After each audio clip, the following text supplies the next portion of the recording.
So just hold on.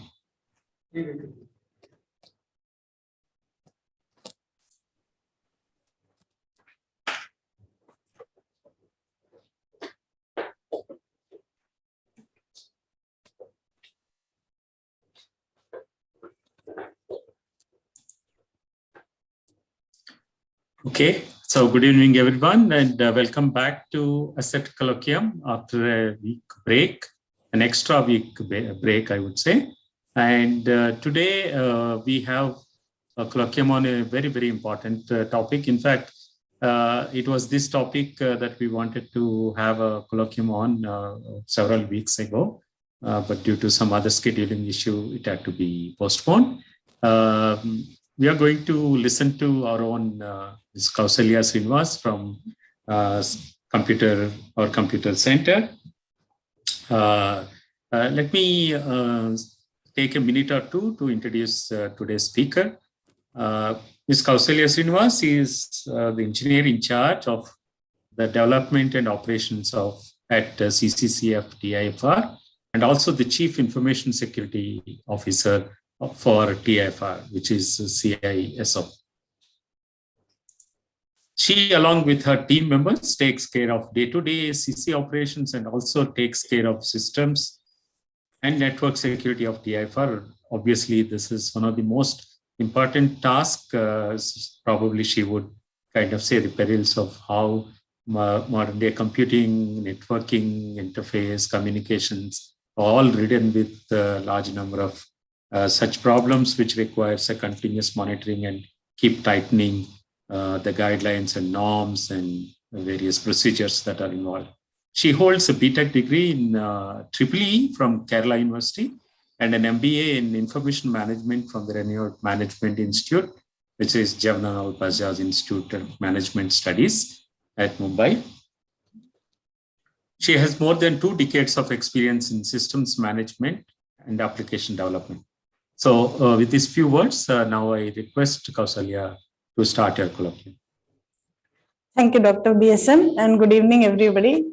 And first of all, I would like to thank Asset for giving me this opportunity. It will benefit CC and TIFR to a great extent, because ultimately everybody is interested in information security.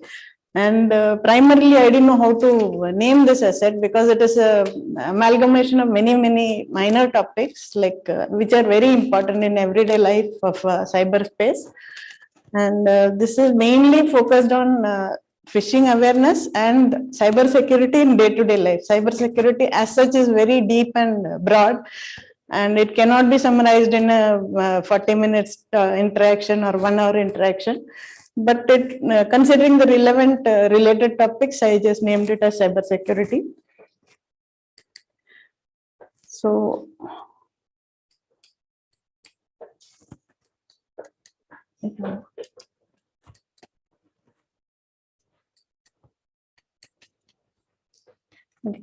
so for today's interaction, we will limit the definition of cybersecurity to keeping our data and information secure in our day-to-day cyber life.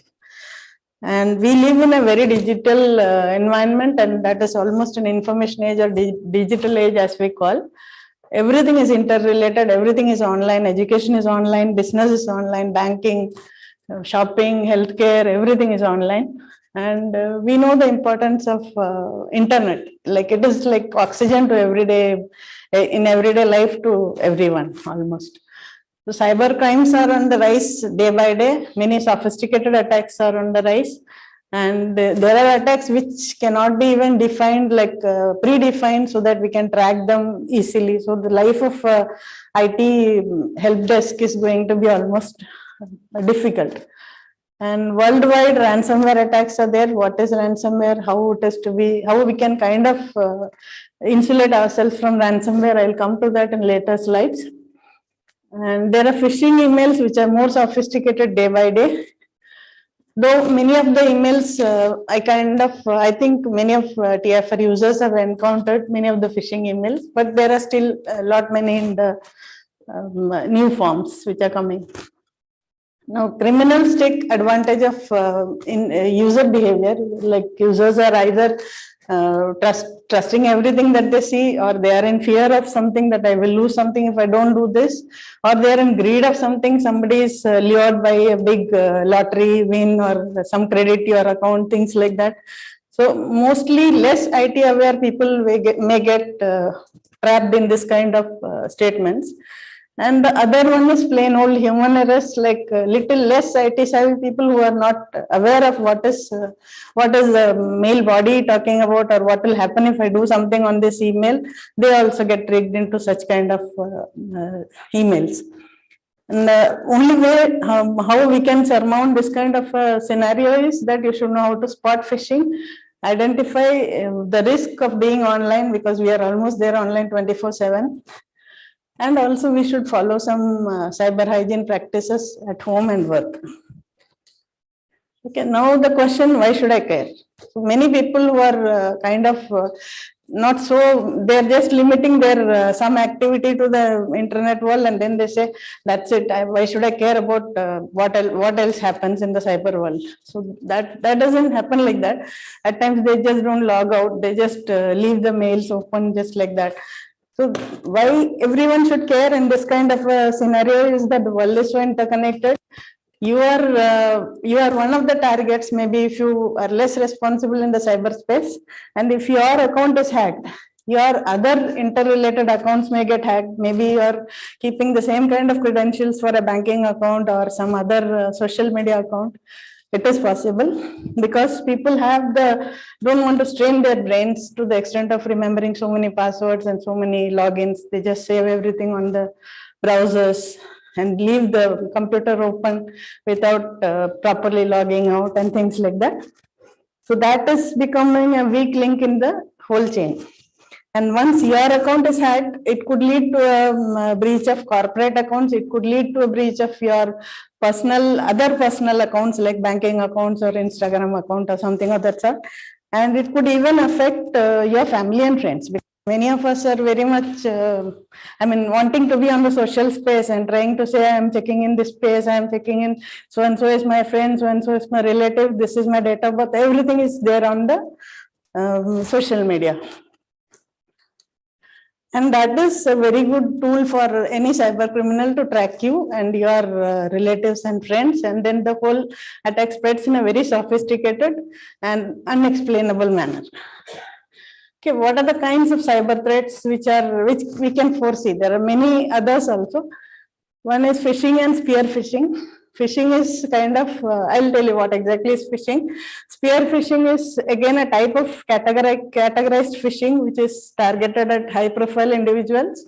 Then we have the business emails compromised, like some of the business emails get compromised, then that becomes a door for infection to other accounts. Then we have the social engineering scams and ransomware attacks, and those are just various categories of it. And how we will identify or where exactly things are getting spread to this level, we'll see in the further slides. So what you can do is protect your identity and personal data and information to the extent possible, and secure your devices against viruses and malware. And if you are running any systems, please keep your systems updated, OS as well as software updated, and keep yourself aware of what is happening in the cyberspace. Now phishing. Phishing, mostly all of us are aware, persons present here, personnel present here are all aware of what is happening. And there may be, other community of people who are less aware of what it is. For them, it is a seemingly genuine email. I have stressed the point, seemingly genuine. That clearly states it is not genuine, but it looks very much like a genuine email. And there are seemingly genuine websites. Similar to seemingly genuine emails, there are seemingly genuine websites, and phone calls are designed to steal money. Basically, their aim are multifold. We cannot categorize what a hacker is up to. He can steal money, he can steal sensitive information, he can take your information, sell it to somebody else, make money out of it. So in any way, it is going to be a problem for you and your related people. How does it happen? It is by way of unwanted emails with unwanted attachments or unrecognized attachments, so to say. And there could be unwanted clicks or URLs which are embedded in the body of the email. which at times get noticed and at times it goes unnoticed. Then there is practice of installing malicious software like viruses and worms on your computer through attachments or through some fake websites and all. There are fake websites tricking into giving sensitive information. They look very much like genuine websites. Some of the screenshots I have in the later slides, I'll show it to you. And all of them aim at outright stealing of personal information and data. Now, which are the modes of phishing attacks? One is three broad categories, you can say. One is social engineering, wherein most of your information is available in Facebook, Instagram, or whatever.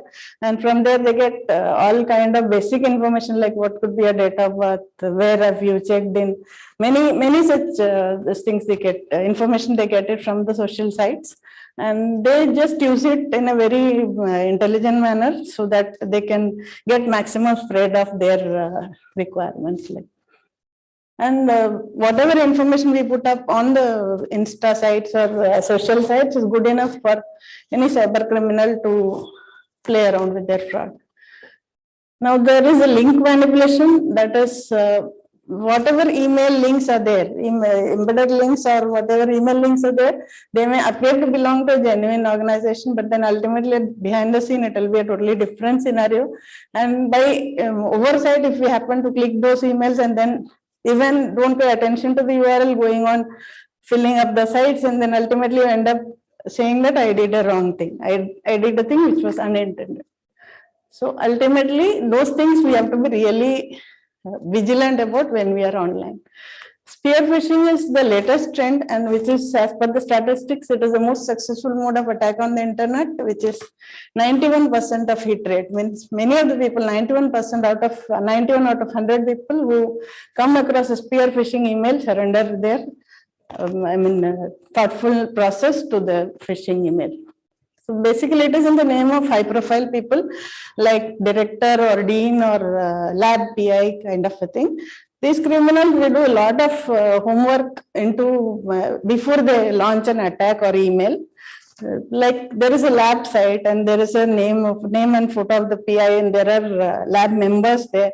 So they just, it is like a day to day, just as how we happen to receive an email from our superior. The front level of attack will be in that manner, and going ahead, it will penetrate into different levels. Like first one will be, I am in a meeting, so please help me out. I cannot reach out to you or reach out to anybody at this moment, or I am in an emergency, why don't you help out? So naturally, when you are in an ecosystem wherein you are, wherein there is an image which talks about people whom you know in day-to-day life, there is an impulse of reaction. So that is a psychology they kind of exploit in this kind of spear phishing. Basically, they will say, I am in a meeting, I cannot right now attend to this thing. On my behalf, I authorize you to do this thing, do this transaction, I have to complete this kind of. Yeah, Kausalya, what is spear in this phishing? What is that, sir? What is spear? I mean, what does it indicate? What is the meaning of spear? See, spear phishing means that is for high profile people. It is named like spear phishing. Exactly, I don't know exactly why is it called spear phishing. Okay, I was just curious. Yeah, please. Yeah. Now, what to do when you get a suspicious email? Like we keep getting emails almost every hour of the day or every 15 minutes, 10 minutes, we keep getting emails. Now, how should you go around checking if a mail is genuine or not? First of all, you should check the from part of it. Do I know this person? If it is from an unknown source, first question yourself, do I know this person? Am I expecting any email from this person? If the answer is no, then you should put yourself into more critical questions like, why should I go ahead trying to decipher the content of this mail? What is the intention behind this mail? Kind of things. You should keep questioning yourself. And look for blank two fields, because any mail which is kind of sent to bulk people will not have anything in the to field or CC field. Most of them they will put it in the BCC. That is the first indication that the mail is not so significant for me to immediately respond. There is no reason for anybody to immediately respond on a suspicious email. Question yourself 2 times, 3 times whether I should be acting on this. The subject may have all capitals, may have some exclamations, body may have some spelling mistakes. These are the kind of characteristics of a phishing email. I requested you for something personal level, so I just sent only you, not this CC to others. Right. So is that just what you said? You send it to me, there will be two field, right? Yeah. So that is the first indication that it is a genuine thing. In this case, I am saying look for a blank to or CC. There is no email which is filled in a blank to field. It will be in a BCC, so that they are sending this thing to multiple people. So naturally, it is not directed at me. So I need not worry prima facie about how to act on this mail. Then we go around deciphering the further fields, like how we move ahead.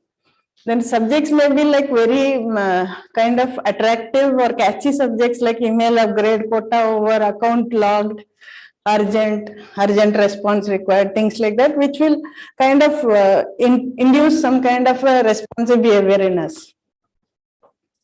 Now, what we should do normally is there may be body text. These days, the spear phishing mails especially are coming with very minimal body text. Like first level of email will be like a person talking to another person. Like, why don't you, dear couple, why don't you help out? I am in this thing, I am in a meeting, urgent meeting, why don't you help out? There is nothing for us to feel fishy about that. But then the second level that comes will be much more involved. That is how, how exactly whether people are sitting behind the scene and writing also, we don't get to know. And it is very difficult for us also at the admin level to block such things, because it is a very simple statement. It could be a genuine statement like, why don't you help me out, kind of a thing. Now, don't click on any body link which is available. First, you hover your mouse over the links, so that most of the browsers show what is the link where the whole thing will take you to at the status bar, which is at the downside, left downside, you will find this kind of a thing. And do not click on any links or attachments without verification. First of all, you see what is the type of attachment. If at all we have to download it also, there will be antivirus. If it is a Windows machine, if there is an antivirus, scan it first and then download it. And the signature of such mails, if you see, will be a generic sign off like IT support, IT help desk, system support, like that. Okay, whatever be the case, if there is even 1% of suspicion in you, whether it is a genuine mail or not, do check up with CC, call 2121, mail to CC at the TIFR, because the first 1 or 2 things that you see, there is a blank to, there is a blank CC, tells you that you need not respond to this mail immediately. It is not of utmost importance to you. Okay, some of the spear phishing attacks that most of these are screenshots, so maybe we will not get live this thing of it. See, this says it is from the director, from TIFR director, and we should, this is a kind of a clear spear phishing because there is nothing which is hidden here. He says it is from TIFR director, but it says Slavko something, telemac.net. That clearly says it is not the TIFR director email. So first of all, instead of just saying who is sending it, we should see from which email address it is coming. See, attention valued customer, your domain is scheduled to expire this, that is still fine. Now this is a bit catchy. This is what it's saying. Please use portal link, tifrs.in portal nac.php. This is a very genuine, nac.php is a genuine TIFR page. And if you, I don't know whether we can hover it. See. If I hover it here, can you see what is the link? It is requintentelemacaria.br plus some junk it is. So it has nothing to do with nac.php. So that is one thing which is fishy about this mail, and remaining everything seemingly genuine. So this is the first indication that it is not from a genuine source. And this is the second clear indication that it is not from a genuine source. This is a hidden indication that this is not from a genuine, this intention is not genuine. So 1, 2, 3, 4 things that you need to look at is, look at the sender email. This is the first warning, not the sender name. Sender name may sound as TIFR director, or even Professor Ramakrishnan also they do. They do a lot of research on who is the director of TIFR. Then secondly, check 2 and CC. Here 2 is null, CC is also null. So it is a bulk email. Third one is hover the body link, which I showed you right now. Hovering is just taking the mouse over this link. The moment you go there, the link is not what is mentioned there. If it is genuine link, it will be exactly what is similar to what is written there, or any other similar link. It could even write TIFR website and then prompt to www.tifrs.in, that is also genuine. But this is prompting to, by text it is prompting to knack.php, whereas it is linking you to some other site. The fourth one is any other relevant unintentional site, footer text or links. These are sureties for fake mail.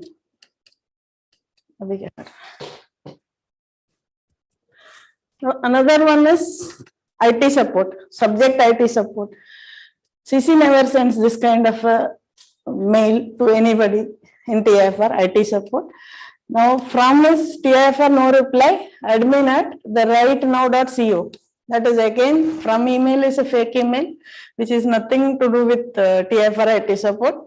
2 is to CC@TIFR, it could be anyone. CC as such is genuine, but it could be any other genuine email or ingenuine also. Now what it says, dear CC, your password expires today, so and so you can use your current password or keep the same password. If I can use the current password, why keep the same password? This itself is a first question mark for you. The moment you hover this or try to click this, this is where the whole thing leads to. So your question of suspicion should come here, from address and a body link which is hidden inside the body. Now the other one is deactivation notice. The moment you see deactivation notice and all, many people who are less IT aware will get kind of stuck. Why is this coming? Why should I act on this? If I don't act on this, something else will happen to my account. Things like that. Keep thinking such thing. From Vinith@TIFR to CC@TIFR, both of them are genuine emails. Nothing to worry on that. But the moment you go to the body, it says cancel deactivation request. And the moment you hover over this, it says some other fake site. And also there is an open support ticket, which again was leading to a different site. Now, how do you identify genuine TIFR account related emails? If there are if these emails are from valid TIFR email IDs, like similar to what it reads. If it reads Vinith, it should read Vinith's email ID, not any other email ID. Legitimate email from CC will have a specific subject. There will not be a deactivation notice or that. Even if there is a deactivation, first of all, we don't deactivate just like that.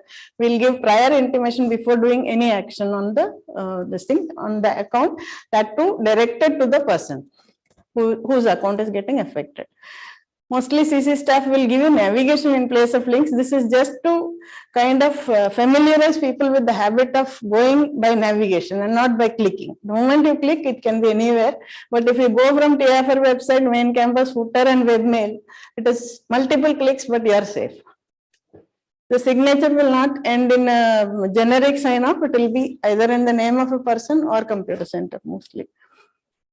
Whatever be the case, even if there is 1% doubt on the genuineness of the mail, cross-check with CC. We are always there to help you. What if you are a victim of phishing email? In spite of all this, taking care of this many precautions, you happen to surrender some information or data to a phishing email. What do? Your account, what happens is your email account gets compromised. As you know, TIFR email account is an LDAP account mostly for most of the people.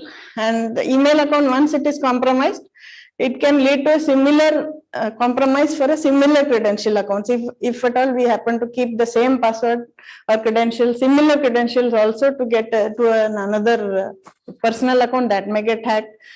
There could be activities which are unwanted, like anti-national, anti-social emails could go out from your email, and it could be a terrorist email or a terror-based email, whatever it could be. We cannot even think of what it could be, and ultimately the legal implications will be binding on you. So you cannot say in front of law that I didn't know what I was doing. I was not aware that this thing could happen to my email. Those things are not accepted later on. Unauthorized access to the organization network, because one account is compromised, your victim is already the victim of the phishing attack.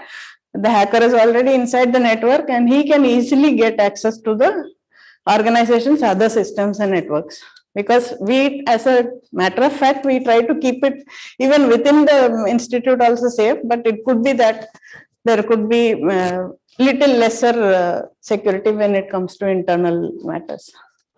Introduction of malware into the phishing victim's computer and network, and ultimately the email server, if one account gets hacked, millions of emails within a matter of few minutes will go from that account, and of course that files are asleep at any time of the night. On top of that, in spite of taking actions, email servers may get blacklisted, and these days they are very strict. Like once or twice, I think 6 times they let you whitelist the server, and later on they say your server cannot be whitelisted. So that grave is the repercussion of surrendering to a phishing mail.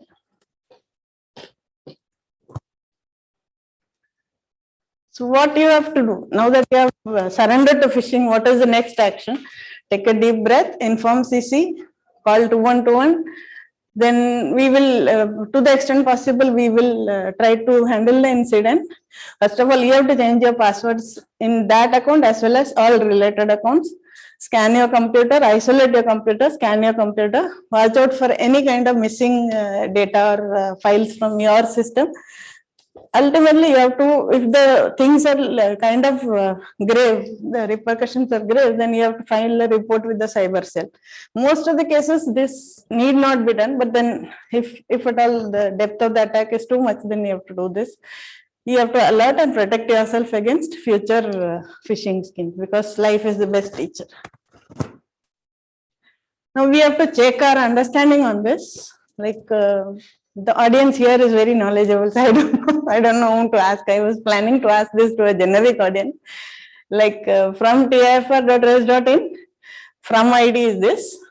It is a Japanese ID which it is pointing to Santosh K. That is fine. Santosh K is known. Now this is what retain account. Retain account is a fishy thing which is leading to some other fake site. Failure to adhere to this notice, messages will be restricted. See, the ultimate sign off is a TIFR IT center. We never call ourselves TIFR IT center. It is computer center, and we try to mostly give the phone number extension also. At the end. So suppose I have that email which has a fake link. Right. So if I click on that, right, will it take me to a site which will ask some personal things or something, or will it immediately download malware? It can do anything, sir. It can do anything. It can. It depends on what is the thing which is embedded. If there is some virus or malware embedded behind that, it can parallelly, silently download something into your this thing. At the same time, parallelly take you to somewhere else also. So that will be stopped by my virus software, antivirus software. Provided your virus recognizes it. Yes. Your virus definition should be up to date.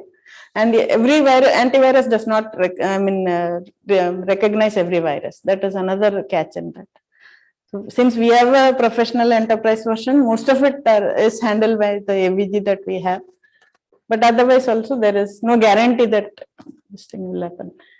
If you wish to automatically perform this action next time, subscribe now. This is also a fake link. Now there is a counterpart to phishing, which is wishing and smishing. In that dark side, the motto is one has to follow the steps and go on that link and identify that. That's right. Do not click it. Right. Right. Hover on this Most of these are images for me, so unfortunately I am not. It's an image. So the counterpart of phishing is wishing and smishing. Wishing is voice phishing and smishing is SMS phishing. So both of these use social engineering to a great extent, and the medium here is instead of emails, it is over phone calls and SMS. The aim is again almost similar: gain access to personal information, financial information, steal credit card numbers, account numbers, CVVs, whatever they can. Ultimately, all of them lead to financial loss. Tricking users for KYC compliance. These days, everywhere there is a KYC which is required. So they will say that unless you do the KYC compliance, all your online transactions will get stalled. So then that is a carrot for the people to give in their data. OTP for receiving lottery awards. People say that you would have remembered that this thing says 2.5 crore ka inam aa gaya mere ko. It is that kind of a thing. So the moment you receive such SMS, they will ask you to credit this amount to this thing, you should submit your OTP. That is where your money will get drained out of your account. Now the lottery win is another lure. Signs of a phishing call are, most of them sound these days they are very, very sophisticated. They are you are specially selected for this offer. The moment you hear specially selected, your ego is inflated and you feel happy. Then what should I do to collect that reward? That is the next thought. You will get a free bonus if you buy something. You don't need to pay for this. You just need to pay for the shipping and delivery charges. Only shipping and delivery. This is worth 4,000 rupees, but you just need to pay for 500. So that itself doesn't make any commercial sense. It is a trick into falling for a crime for that. Victim for that. You have won one of the 5 valuable prizes. So that again is an inflation of your ego. This investment is low risk and high return. So everybody wants quick money. Low risk and high return, people fall for it. You make up your mind right away. This is one kind of a thing which is very rampant these days in phishing calls. They ask you to close the deal right then. So you will think that if I don't do this now, maybe I lose the opportunity. And that is what will make you think less and surrender more. You trust me, right? You don't need to check with our company anymore, with anyone. I'm not a scammer. He straight away says that I'm not a scammer, so that some people who are innocent will get tricked into this. Like he is committing that I'm not a scammer. He is admitting that. See, this is one thing which I got recently, around 2 months back. HDFC insurance policy taken in 2000. That was the time I shifted over to Mumbai. 2000, and he paid one premium of 25,000 rupees. He confirmed my address to the last my PIN code, which was very right. As a one-time gesture, it can be revived. Now that it is almost 20 years, he says, because of Corona, there is one scheme which is taken out by the company that you can revive the policy with a single premium. One more single premium you pay, you will get 1.5 lakhs. Now I started thinking, before I put my thoughts into it, I started thinking 2000 is the time I came here, and this address is telling is very right. To the PIN code level, it's right. Then my date of birth also he confirmed, then policy number also he gave. My finance team will get in touch with you regarding this. He gave the name of one Chaudhary, some Manish Chaudhary or some name he gave. Mobile number also he gave. He said he will call you. So that I am getting more and more kind of realistic. Like somebody saying that Raghavan sir will call, his number is so and so. He will update you about the financial part of it. Fine, I waited for the other call. The other person called up. Sir, it is 20 years back. They didn't give me the policy number. I asked him for the policy number, and he said it is not digitized. It's 20 years back. The data is not digitized.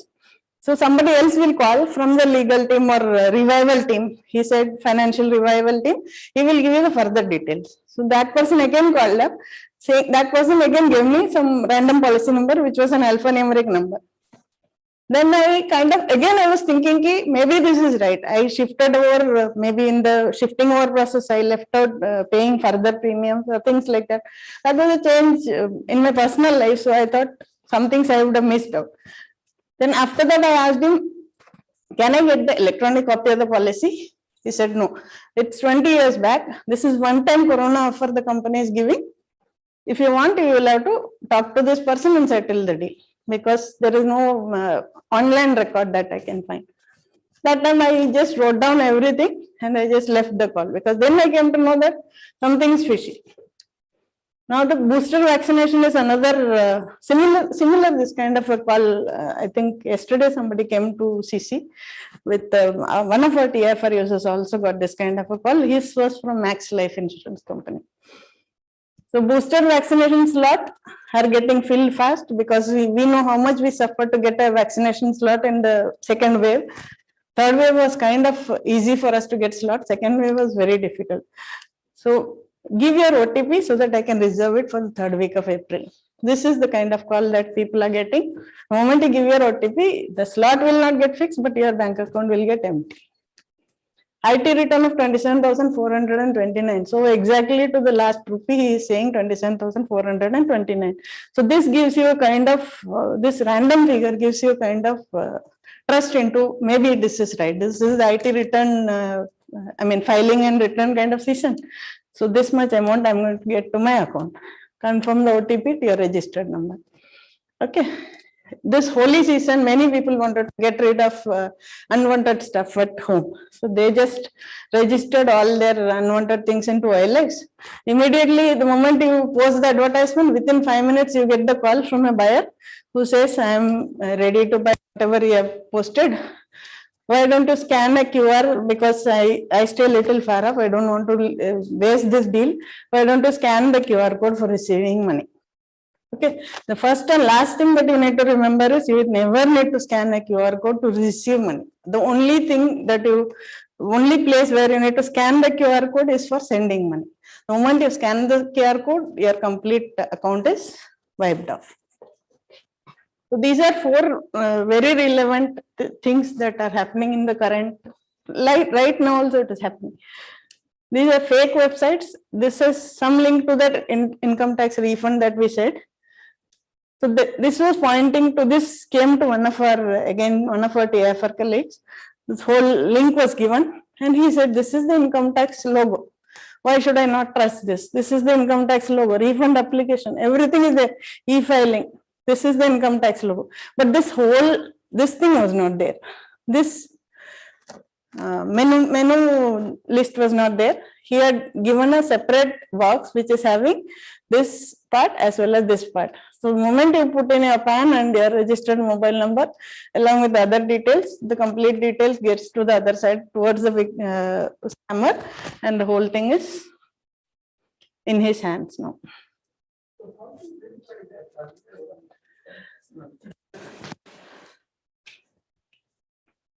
So this, first of all, you have to see where you are clicking. This whole thing has come from a link which was there in his mobile. The moment he clicked this email, clicked the link, it opened up this form. It's basically a simple form. Okay. Yeah, so that how you can verify that other than this bottom line. Right. Verify is the right or false. See, the first thing that you need to inculcate as a practice is never click on any link in an email. Even if the income tax government sends you, income tax department sends you an email, go to the income tax India e-filing gov.in and then from there you navigate. Even if it is a genuine mail. That is one way you can avoid clicking, getting to this site. Another way is after you click this form, there will be something which will be read on the URL, which is totally different from the income tax site. Okay, and you will see a lock icon. I'll show you that icon somewhere. It should be there.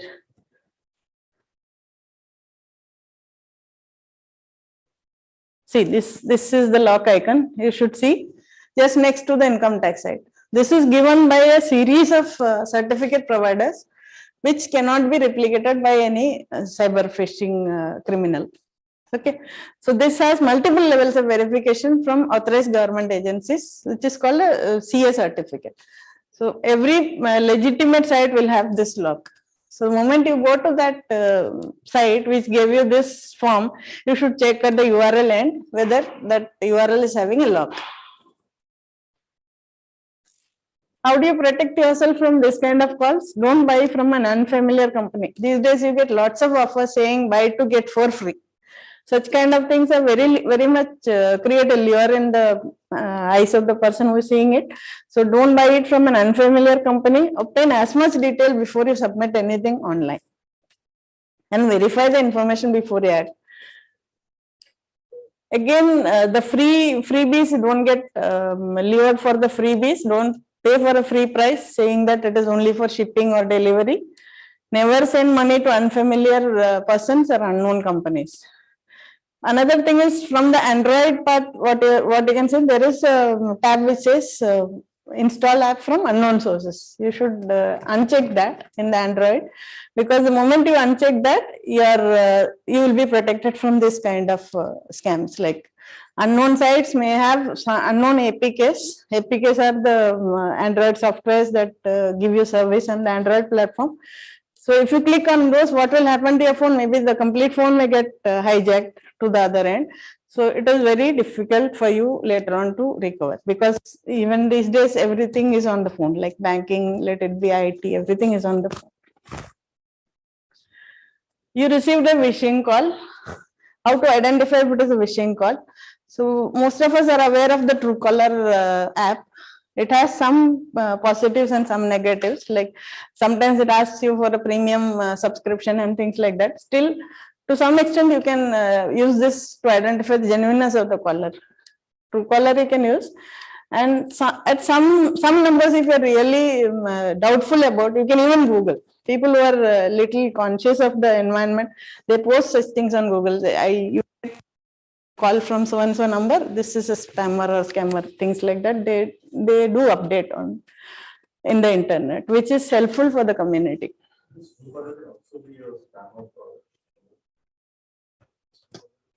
See, I don't rely on Truecaller completely, but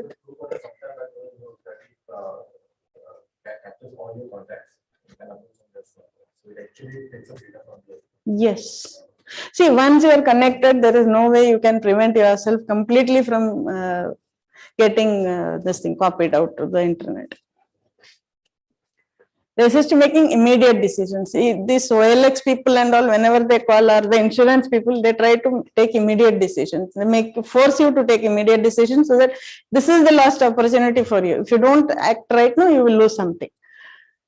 Insurance Revival, again I said, Aviva, HDFC, Max, Icon, all these names have come out in the phishing list. Yesterday somebody said HDFC merged with Max Life Insurance. I said, how can this happen? HDFC is a much bigger entity than Max. So it does happen. Max Life Insurance, they don't say Max Life Insurance, they just say Max Insurance, so that they don't get into any legal ties with Max Life also. Then there are law enforcement officers who are again in the black coat, trying to tell that I'll get you lost money for a fee. What do you think? You think that I've already lost some money? Why not get this back from an authorized agent? We are government approved enforcement agencies. They use very decent language. We are government approved enforcement agencies. I'll get you the lost money for a fee. And they'll ask you maybe minimal amount like 10,000, 5,000. We will think 1 lakh I lost, 10,000 bhi jane do, kya farak padta hai? At least I'll get 90,000 back. That is the thought process behind. This is the MTNL 1909 MTNL spam call information, where you can submit, saying that if so and so number, if I keep getting spam calls, and register it as a spammer.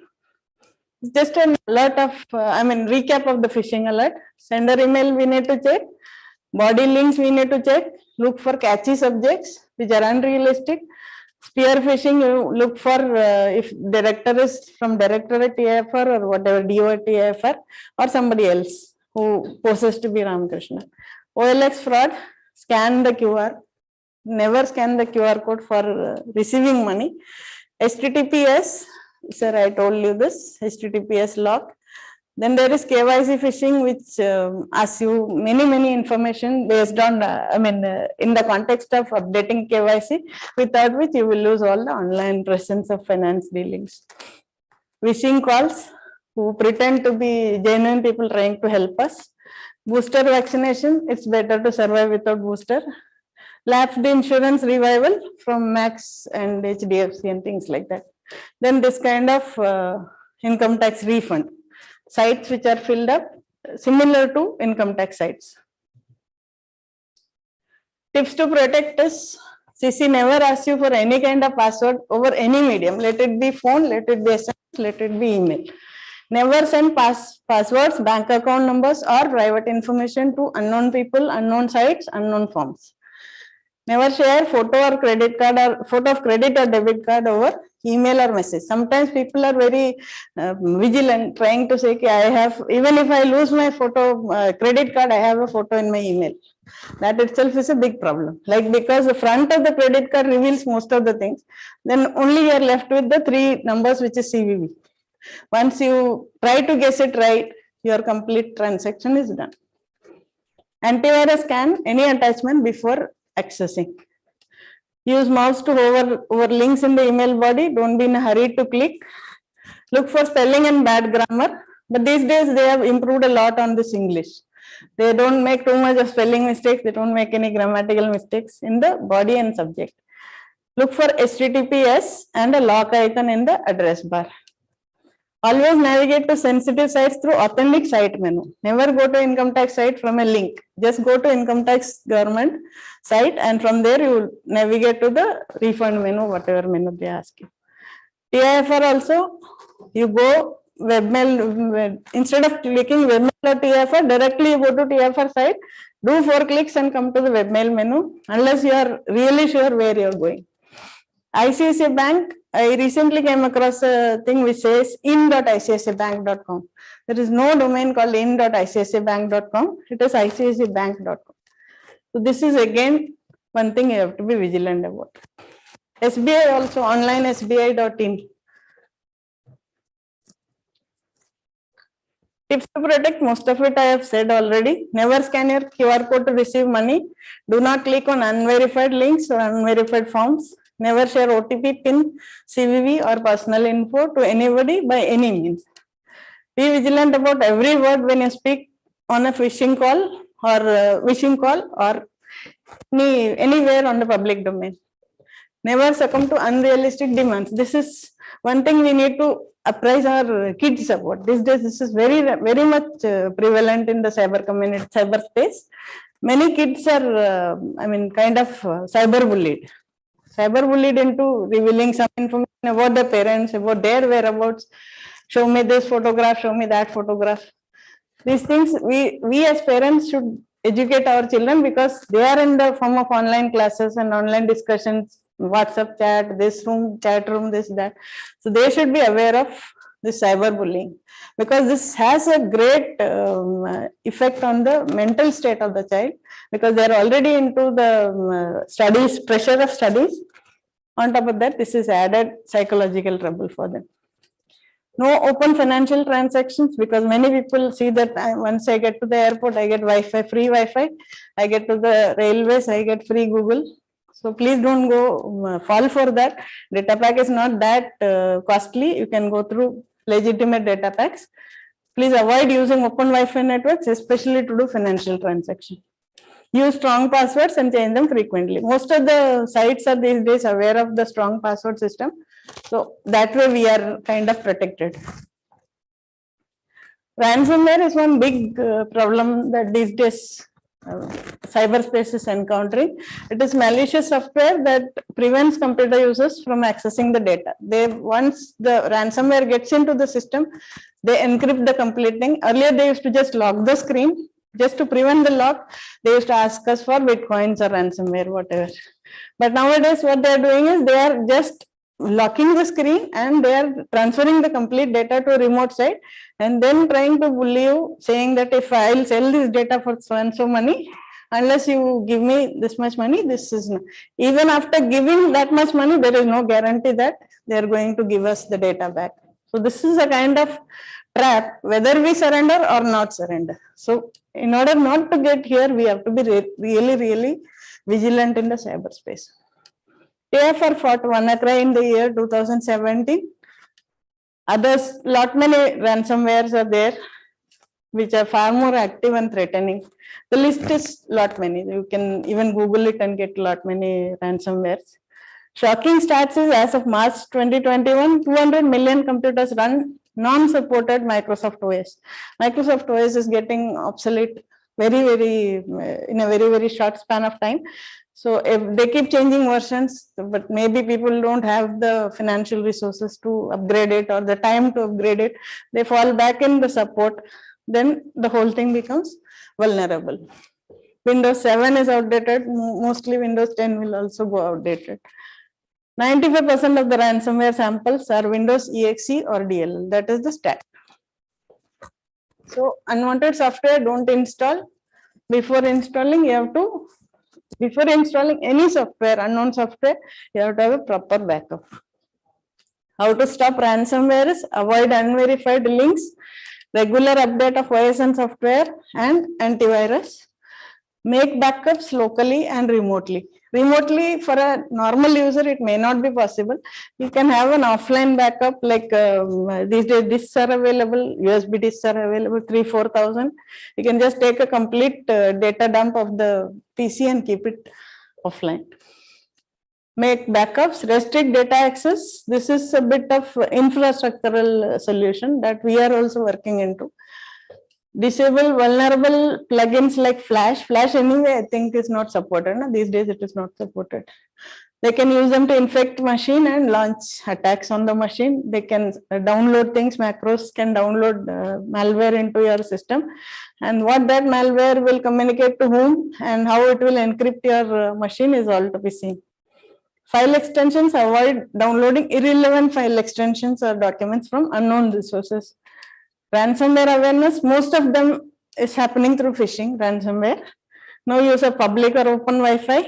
Hackers can easily gain access to and launch attacks on your machine. Create strong passwords. Some of them are very much repeated. Now, one thing we can come across is the latest, seeing the kind of vulnerabilities happening in the cyberspace. Cybercrime has been very active. Helpline number is there. We have cyber cells in Mumbai. I think around 5 cyber cells are there. East, west, north, south, and there is a central cyber cell. So we are attached to the south cyber cell, which is somewhere near Parade. We can take their help in case. I don't know how far they will be able to immediately help, but they are saying that they will be helpful for us to. That is the wrap up. So in this case, for example, we every few months experience spear phishing, right? Right. Emails from director or chairperson or whatever.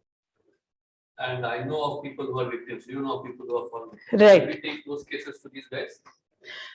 Sir, I talked to them about that, and they say that in future they will help. Till now, we have not been to them, but mostly whenever cyber spear phishing has happened for us, it has been from Gmail. From Gmail IDs, fake Gmail IDs like professor91@gmail.com. And being Gmail and the whole community is using Gmail to a great extent, we cannot block it. So we are kind of, our hands are tied up. So the only. Talking is one. Right. I think, okay, someone lost money. Right. Can the police do something? Can they help out? They will help out. They say most of the cases they have been successful. That is what they're saying. But then I don't know how far in the future cases we can take them to. So they have been successful in retrieving the money? Money? Yes, some cases they have. Okay, it's mostly dependent on the intensity of the actually phishing thing. Like if it is like a murder or something like very high level kind of things, they are getting, because they are getting these kind of things a lot in lakhs of this. So it is not possible for them also to address each and everything. And maybe how the cyber cell is efficient in solving the problem. Most of them, they are outsourcing it. They are outsourcing. But what else? Our interest is as long as the money is retrieved, if possible. But there is a big racket behind the whole thing, sir. Amazon vouchers and all, they give different addresses. You send 20,000 voucher to this address. Tomorrow, if you go to that place, that address is not existent. So there is a big racket which goes on. Like there had been some instances wherein some people have been caught. Some people from Orissa came down to Mumbai and caught them. Rental circulation is also a great this thing. Like they rent it out in the name of ladies Because the moment you see a lady name, people are less suspicious that this person will submit so big a crime, commit big a crime. And then behind the lady's name, there are lots of goons behind. So that is how they operate. That's big cartel of people. So with that, I try to wind up this thing. If there is any. Yes, Thank you. Thanks very much, Kausalya. I think you really took us through all forms of, I mean, we realize what kind of technologies are at work and how to a large extent probably we can be saved, not only our own self and our finance or our sensitive information, but the way you said, it can be quite catastrophic to, of course, our family sometimes, but even larger organizations like TIFR. Just to give you a kind of frequency that you mentioned of these attacks, during your talk of 55 minutes, at least 4 such things happened sitting for me right on my computer. Right. There are 2 people, one by name Test, another person by name Ganesh, have tried to enter your Zoom meeting. And when I asked them to give their full name, they just vanished after some time. There were 2 calls which came under the name of some financial access banks and this and that.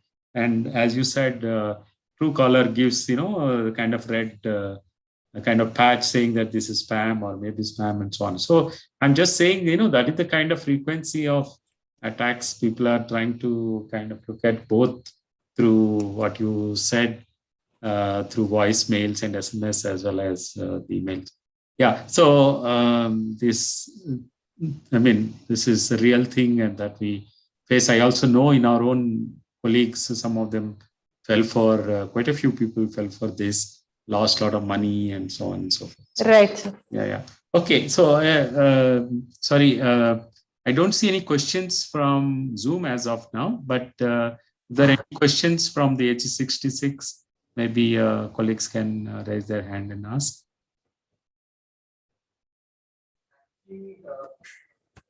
Actually, I faced one thread that's very unique. URL has a lock. I mean, they have a CS certificate, but somehow that site was hacked. And next, this is like, see, I verified. I always. Oh, not audible here. I don't. It's audible now. Yeah, now audible. Sorry. So it's like, see, I usually verify the URL that it is a CS certified and all. Then I next navigate and if I need to make any transaction. So in this situation, the website is CS certified, but found to be hacked because the next whatever the link I used to go, it used to non-CA links. So in that situation, like how somebody need to deal? That is a bit tricky because your first line of defense is the lock. Lock is gone, lock is there. So you try to trust that site. But going ahead, you see that many pages are different. It could be due to your local machine getting infected also. I don't know what exactly. So one thing this with respect to ransomware. So what is like keeping remotely and suppose got hacked? Is it like remote credentials? See, basically, what people IT experts suggest is that you should have an offline copy which is disconnected from the net. But one cannot say that today I am keeping a backup. I cannot be doubly sure that the backup I had taken was a totally clean copy. While taking backup, also something would have happened. There is a possibility because that time I am connected to the net. So we have to ideally have maybe multiple copies. So when it comes to that kind of an infrastructural setup for us, we need to think of those things. We are just thinking in those lines, but then what all challenges will come, we'll have to face it. But I think multiple offline copies, one of them will be able to help you at least to 90% reinstation. I even sometimes think some of the connected machines, like it's the passwords are not strong enough. Right. Mining Yes. mining everything could have. So wherever a local password or your machine password, wherever you have a very strong password, Right. and be visible. That's the motto of this talk. I'm repeating the same. Thank you. Thank you. Any other questions from age 66? Okay. Is there a question? No, sir, I don't see anybody. Oh, okay. So with that, so I would like to kind of thank Kausalya for a very, very informative colloquium, and I'm sure talks like this will go a long way to kind of protect ourselves with these cyber crimes. So as a little gesture of a token of appreciation from a set colloquium, I would like to give you a small picture. I hope you like it. I request Sushil, or I can't see from here screen, either Raghavan or Sushil, to hand over this picture to you.